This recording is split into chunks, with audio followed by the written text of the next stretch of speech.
Now, it's already been 4 months since I owned the Canon EOS R5, and today's video is a follow-up video, a follow-up review of this Canon EOS R5 after 4 months, and I'll also be touching on videography.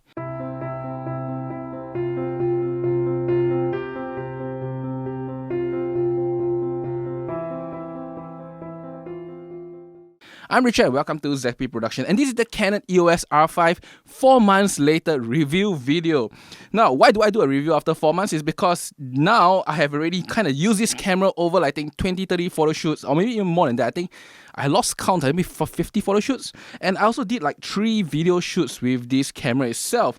And I want to use this time to really share my final thoughts of this camera after 4 months itself. And of course, if you notice there's a lot of gimbals on the table, I also want to share a little bit of videography with this camera, because in my previous videos I never talk about video functions, and the firmware one was quite bad, overheat issues, so this time I will cover it. Now, the Canon EOS R5 came out with a lot of bang, a lot of marketing and everything, and the biggest problem then was the video. The video function was overheating like crazy. Canon kind of like marketed it as one of the best video cameras, but when it came out, it kind of let a lot of people down. It didn't really work. I'll say it worked to its specification, but it was not really usable. So then Canon launched firmware 1.1 and things got a lot better. So, you have seen many videos out there. The R5 won quite a lot of best camera of the year by Tony and Chelsea, or maybe even some other camera outlets. You can actually take a look out there, and a lot of people are saying that the R5 is probably one of the best camera released this year itself. So this is a 4 months later video, and I want to cover videography. So you can see my gimbals here, and I also want to cover a little bit on how I feel about using this camera, what are the things I noticed over time, and really, if you are looking to buy an R5, what kind of things should you expect out of using this camera itself, especially if you have a lot of legacy EF glasses here, like I have like 200mm here, and really, should you actually even buy the Canon R5, especially if you own some other good systems such as the Sony A7 series or the Sony A9s. Now, first off, I want to talk about the video function first, because that is something I didn't cover in my past few reviews. So I kind of did 3 video shoots with this camera already. Just to note, I'm not a videographer in any way, so these are my little experience that I kind of want to learn how to shoot nice videos on my channel itself. So the R5, of course, was one of my many video cameras. I mean, I know how to shoot videos and of course how to edit them, but I don't really shoot them like this, what you see here. I did some other product videos before, but trying to do like music videos and of course trying to do short little dancing videos itself, this is a first time experience. So of course, I bought the R5. I also bought some gimbals here. This is the Weebill S and this is the Ronin RS2. Now, I don't have a review on them. I'll do a review on the RS2 one day, but not the Weebill. Partially is because the Weebill S, even though the specs do say that it can support the R5 or even the 5D Mark IV, when I was using it, I felt that it was really unstable, or should I say, there are many times that it could have been better, which I can't explain. It just looks not very nice. But the RS2 was very good. It really worked to what I think a gimbal should work, especially for the EOS R5. Now, for the purpose of video works, I usually use the 35 f1.8 IS here. I find that this is a very good lens with the R5. The focusing on general is really smooth, not really fast, but really smooth, and normally it allows the camera to work to its best. So I won't be talking about so much of the lens itself. We're talking about more of the camera, the Canon EOS R5 here.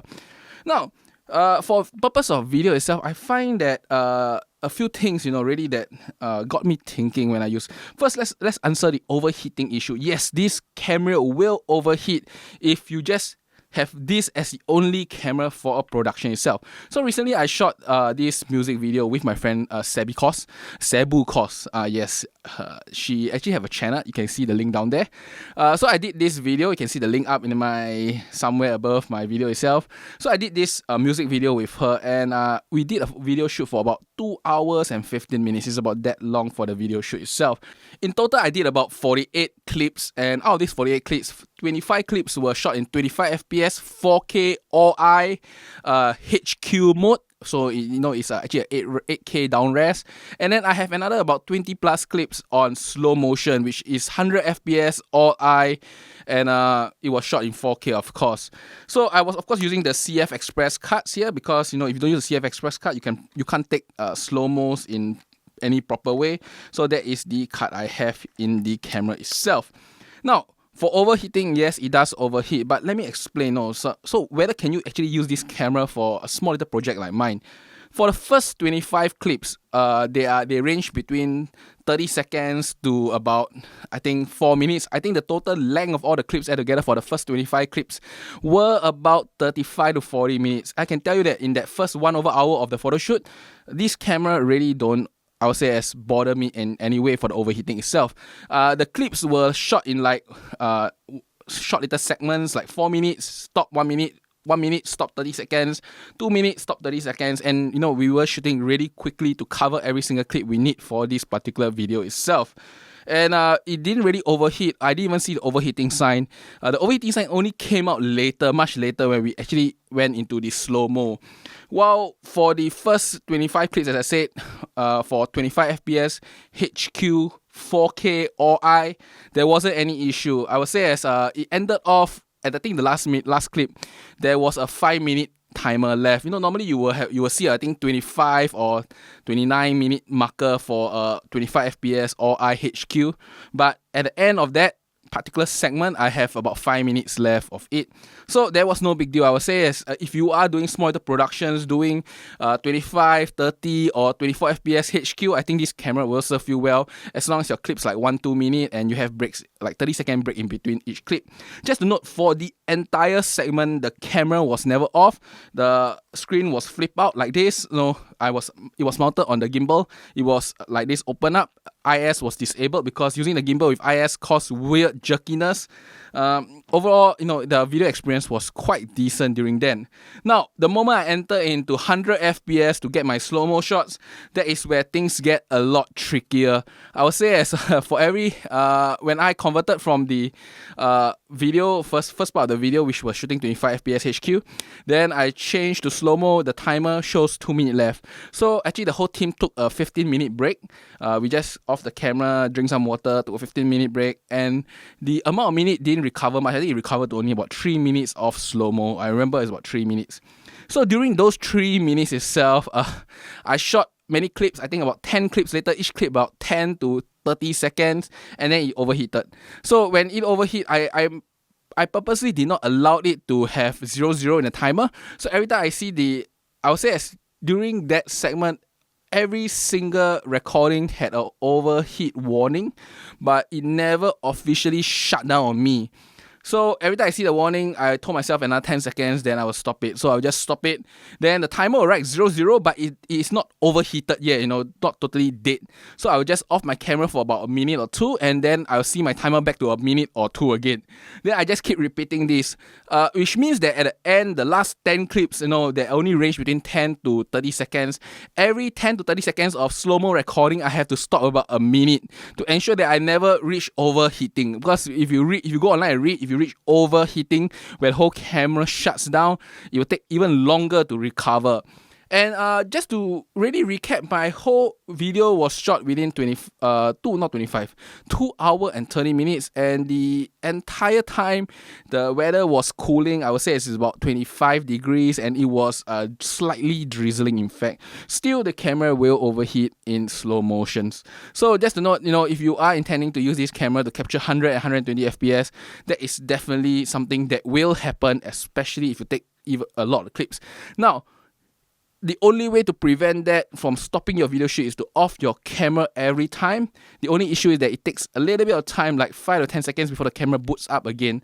So that is something that you really have to note, especially using the EOS R5 for the purpose of video. So slow motion clips will really create really quick overheating for the camera itself. Now, that's so much about overheating. Overall, I managed to finish my video within 2 hours 30 minutes, and I produced a very short clip. As I said, you can see on the link above, or you can see on the link in the description below. That is the description of the video. That is the link to the video itself. You can even see some of the behind the scenes where I was using the R5 with the RS2 gimbal. Okay, now that is for overheating. Now let's talk about image quality of the video itself. I would say the HQ video was really nice.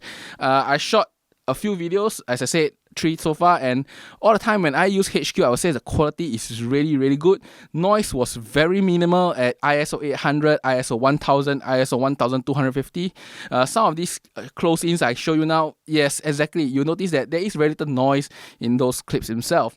Now, that is for, of course, the HQ. I'm not going to go very in-depth into color science and everything because I'm not a very pro person. I use C-Log to record and I color grade my own footage, but I really cannot measure dynamic range, or should I say, I don't really know how to measure dynamic range, especially for video cameras themselves. But for the noise itself, you can see that the HQ mode is very clean, up to maybe 1600 ISO. Now, for the slow motion mode, however, the noise was quite bad. You can see this particular 1250 clip. This is ISO 1250, and you can see the noise is really obvious. There is some slight bending. The noise has some weird colors, and when you grade it, it gets worse. So what I did was I threw in the FCP, I applied noise reduction. It helped a bit, but you can still see the slight blockiness and chunkiness in the video itself. For me, the purpose of this video was to have a short music video with my friend Cebu Kos, and we just want to have fun. So it wasn't that serious of a problem, but if you hand over this kind of quality to your clients, they may actually say something. I'm not too sure, but yes, slow-mo in dark environments at 1250 ISO, 1600 ISO, if not exposed very well in very good and bright conditions, the slow-mo will actually cause quite a lot of noise and artifacts, if you ask me. Now, I also did slow-mo in the bright daylight and there wasn't as much problem. So it really is because of the low light condition, and when boosted ISO and still underexposed, the noise gets quite bad. And that is about it for image quality. That's how much I can say. Now, moving on, I will talk about autofocus. Now, autofocus for video is really nice. So for one of these video, Xracia, where I shot with Cebu Kos again, and then we were doing a short clip, of this cover she did. So for that particular video, I'm using mainly IAF, and I would say as for full body shot, 69 full body, where her head and body feels about 3/4 of the frame, it works really well. Eye detect works really nicely, it locks onto her quite well, and I can move forward and backward. It really makes your life a lot easier, and with the 35mm lens, it really looks like a focus pull where you move forward, move backward. The focus is always on her. It loses her slightly, but it chases up, looking very natural, if you ask me. That is, of course, when eye detection works. Now, the times when eye detection don't work, the camera kind of gives very weird reactions, especially when you're on eye detection mode. So when on eye detection mode and it loses the eye itself, for some reason the camera will straight away lock onto the thing at the back of her. Now, I thought it should have been a more gradual process, because I set the camera not to lose focus so easily, and also not to shift the focus so quickly. But for some reason, no matter what setting I set, the moment it loses the eye, it quite quickly shift the focus to the back of the scene. So you will see sometimes some of the shots were like out of focus, and it looks like I defocused the shot. No, it's because the camera went out of focus for that 1 second. It went really off. But when the camera catches the eye back, it locks quickly back to the face itself. So overall, I would say, as for eye detection, if the model is having nice hairdo that doesn't block both of her eyes, it will work. So I also did a dance video with my friend, and she was wearing a mask. Eye detection no work for that video. I'm pretty sure about it now. So how do you deal with videos that doesn't have any form of eye to detect? So as you can see in my Unravel video itself, the model had only one eye exposed, and eye detection never works for such situation. So what I did was I just used a box continuous AF. I use an area AF that is just a small little box in the center. This helps me to align the video to the center also, and I got it done quite easily. One thing about that, I did notice that when you press record, for some reason it removes the grid. So I went to check every single setting. I could not find it. Now, if somebody know how to activate the grid while recording, tell me, because when I'm recording, the grid just goes off and I have no way to know what's my framing like. Am I in the center of the shot itself? Luckily, the area AF box remains there, and I put it right in the center, so I know roughly where the center is, and it helps me maintain my model in the center of the video with the box area AF that I have on my R5. That's about it. Some of the quirkiness, as I said, the grid disappears, some of the leveling disappears, some of the aid disappears. So yeah, the R5 has some quirks when you want to shoot video, especially if you need all those aids. So of course, the better ways of plugging it into the external monitor or some sort of monitoring device to give you such aids itself.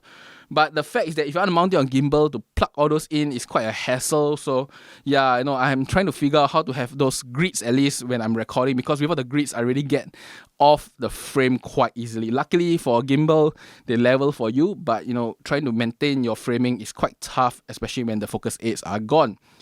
And that's about it for focusing. When it comes to aerial AF, it works pretty much very well. I shot the entire video with this lens at f2.8. It kind of locked on really nicely on her. I never had much problem with it. So that's about it for autofocus in video itself.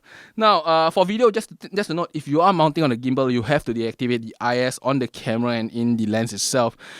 For the lenses such as the RF lens, there is an IS switch. When you put the IS switch on, you can put it on the camera and you can still toggle the digital IS on and off to further IS more. Now, just to note that if you are using EF lens, that function disappears. For the EF lens, you can only use the stabilizer on the lens. You can't activate and deactivate the IS on the camera. So that is something to note. And you have to deactivate all IS when you mount on a gimbal. If not, you get some weird jerkiness. When I first started recording, when I was moving, I would say as panning around the model, there's jerkiness that comes in really irritating. So just something to note, you have to deactivate every single IS function on the camera when you are on a gimbal, especially for the R5 camera itself. Now that's about it for video. Now, overall, my experience with video is quite nice, and just to say, battery life wise, not a problem. One battery can power through my 2 hours of recording quite well. I didn't really run out of battery for that one record using one battery. So overall, the R5 is quite a nice camera to do small projects, but if you want to shoot anything more than a small project, I think this camera will have some limitations, and maybe you can just work around by not using HQ at all, or maybe not using slow-mo.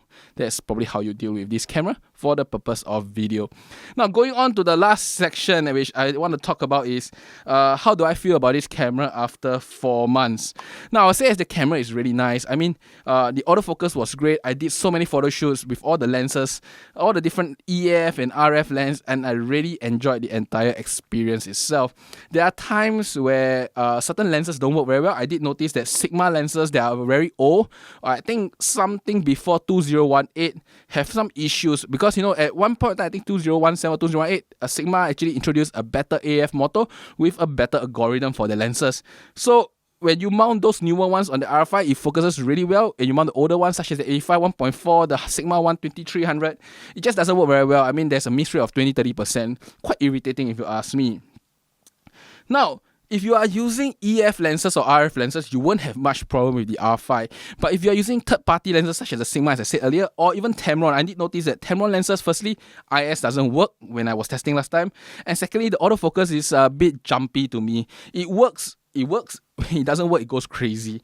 So that is something that I note. So, if you are using the R5 with the adapter itself, if you use Canon lenses, no problem. Third-party lens, you better try before you actually purchase them, because the older lenses will probably not work very well with the R5 autofocus system itself. Now, I don't want to talk about image quality, because I think that has been talked to death by my previous videos, and I say that image quality is quite nice, IS is quite good. Regarding IS itself, I did notice that if I use longer lenses such as Sigma 135, I did notice that at 100 shutter it's not very stable. I probably will miss like 2 out of 3 shots. No, not 2 out of 3 shots, that's too exaggerating. 2 out of 10 shots, about 20-30% of the shots will have some slight blur in the shot itself at 100 shutter when you use a 135mm lens. Normally, if your IS is decent at that amount of shutter speed, you shouldn't have out of focus shot or shots that are blurred due to handshake. But for when I was testing with the 135mm, I did notice that. Now, overall, I would say as the R5 was a really nice camera to use after 4 months. I really no regret getting it. And if you are doing stills, you are doing photos, wrong. If you are doing stills and doing videos, short videos itself, I highly recommend to get the R5. Now, if you are doing long videos, no, don't get the R5. Get some cine camera or maybe get the A7S III. Now, if you are doing mainly photos, definitely get the R5. The R5 is a fantastic photo camera. As long as you use Canon lenses, it will breathe new life into old Canon lenses such as the 200mm here. On 200mm on the R5 is fantastic, really. That is something to note. Now, on this table here, you will notice that I put 3 particular lenses because the 50mm is my most favorite lens. I put it on the R5 most of the time. And then this 35mm is the lens I use for my videos, which I want to use it to talk about it today. It works really well. And the 200mm is my favorite EF lens because on the R5 it is just fantastic. The AF is fantastic and the shots that come out is really, really good. And that's about it for today's video. I hope you enjoyed it. It's a bit long because I'm covering the video and the photos, but I hope you enjoyed this video and I will see you next time. Maybe in 2 to 3 months time where I will talk about R5 after 6 months and R5 after a year because I want to do continuous coverage on this particular camera here. Until then, I will see you. Bye bye.